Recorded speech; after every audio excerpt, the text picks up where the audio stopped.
Počeo je novi dan. Danica je uveliko bila budna. Razmišljala je o Niksu, iznenađena što već nije pored nje, obasipajući je raznim pitanjima. Malo dalje od Danice, dovoljno daleko da se ne čuje njegovo glasno razmišljanje, stajao je Niks, pitajući se. Strpljenje. Da li dovoljno dugo čekam da odem do Danice? Da li se do sada probudila? Samo ona može da odgovori na moja pitanja.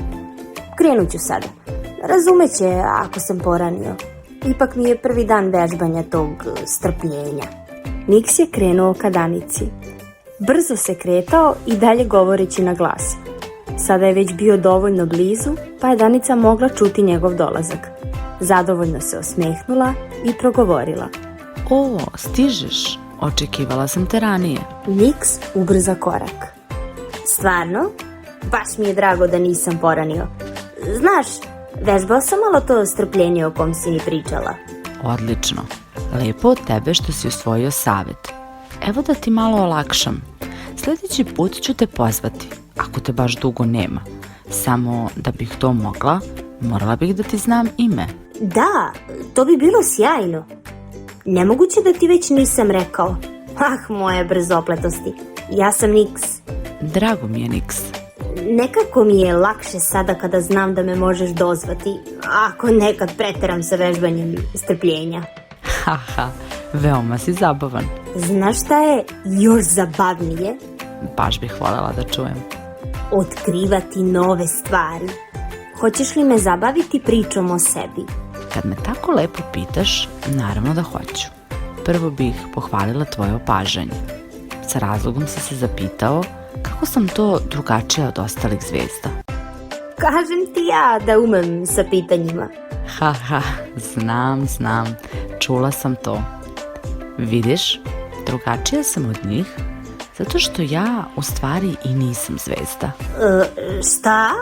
Nemoguće. Izvini, strpljenje. Odlično, Niks, napreduješ i u slušanju. Da, neko mi je dao mudar savjet. A ko si onda ti?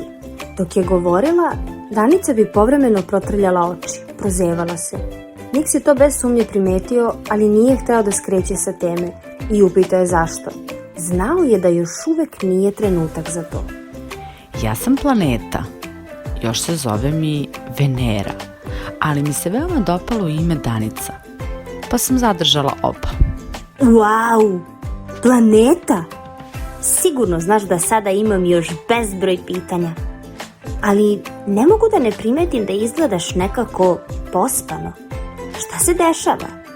Pravo si, Niks, stvarno se osjećam umorno. Kao da mi nešto nedostaje, ali ni sama ne znam šta i zašto se tako osjećam. Čak mislim da bih uskoro morala malo da dremnem. Odmori, Danice. Ja ću za to vreme svakako razmišljati i istraživati. Obožavam to. Možda saznam nešto novo što bi bilo od pomoći dok ti odmaraš. Ali znaj da imam još mnogo toga da te pitam. Nisam ni sumnjala u to. Hvala ti, Niks. Dobar si drug. Idem sada malo u snove, pa ćemo nastaviti razgovor. Vidimo se kasnije. Vidimo se, Danice. Lepo spavaj, kao i vi, deco draga. Do sljedećeg druženja, laku noć, lepo sanjajte.